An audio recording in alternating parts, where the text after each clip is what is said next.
Lena's white military boots click softly against the tiled floors.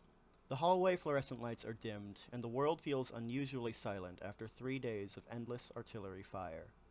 She stops in front of a metal automatic door.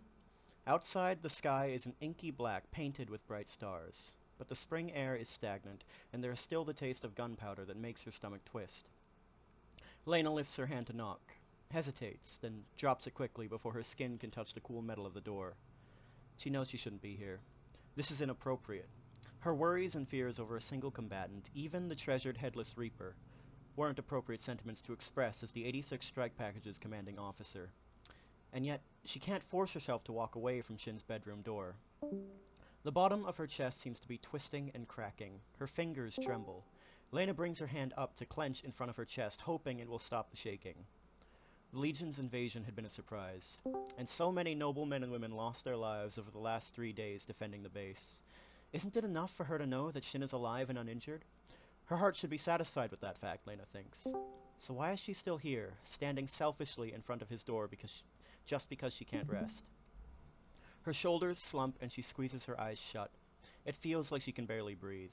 Why does she want to see Shin so badly? The reason rattles through her chest, but she isn't ready to admit it.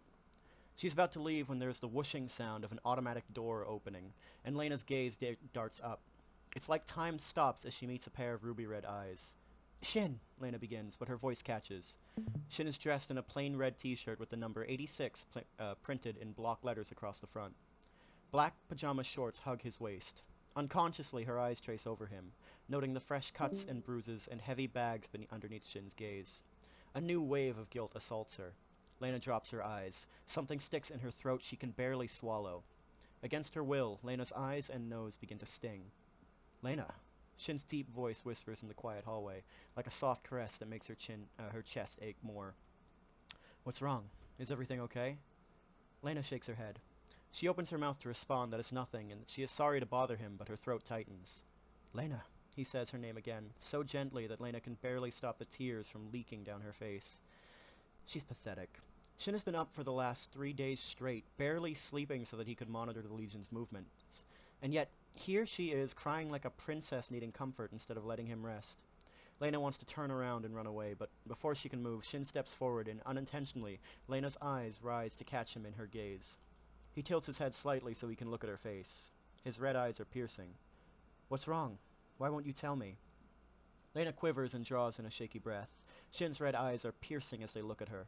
They seem to gaze through Lena's soul, holding her in place and commanding her to answer. I wanted to see you.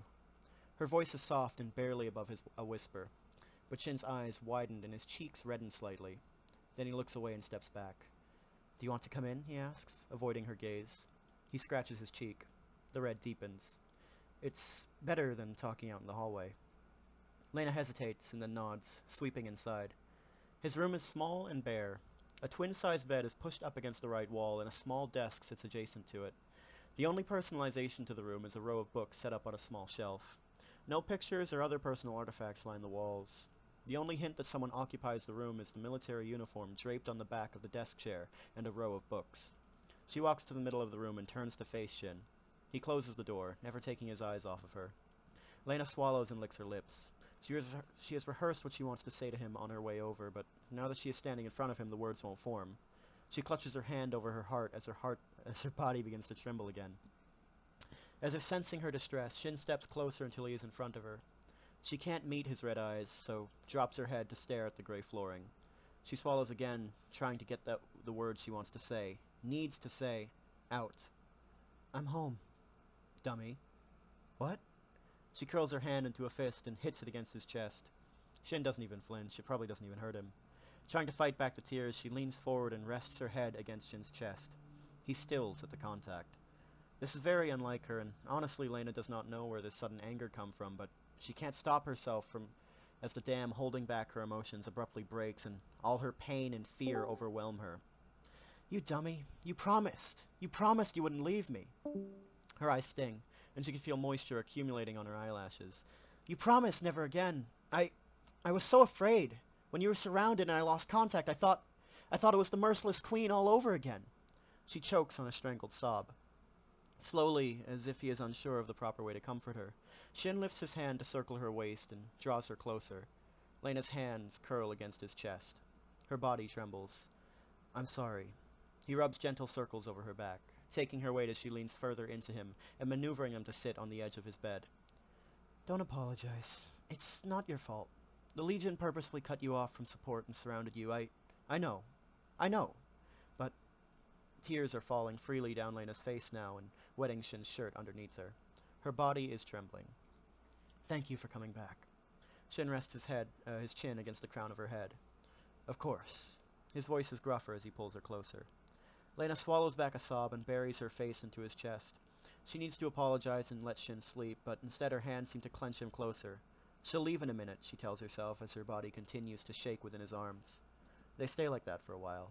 When Lena slumps against Shin, he reaches out to catch her. His voice trails as he realizes she's fallen asleep. His chest tightens. She must have been exhausted from crying. Shin looks toward his door. The thought that he should bring her back to her room floats to the forefront of his mind. It's inappropriate for the commanding officer to sleep in his room, but Shin's gaze strays back down to stare at her tear-stained face that is finally relaxed in sleep. She must have been exhausted. Shin wraps his arm tighter around her waist and repositions them on the bed so that she is laying against his chest. He's made her cry again. His chest tightens. He should feel immeasurable guilt and self-loathing at the fact that she cried again because of him, and yet, why is it that he can't stop smiling? Shin drapes his free arm over his eyes as his hand tightens around Lena's waist. A wide smile pulls at his lips. The offensive had lasted 3 drawn-out days, but at that moment, it feels like he can take on the entire Legion. Frederica huffs. What a boy, she says, staring down tiredly into her cup of coffee. Ernst raises an eyebrow, but doesn't say anything as he sips his coffee.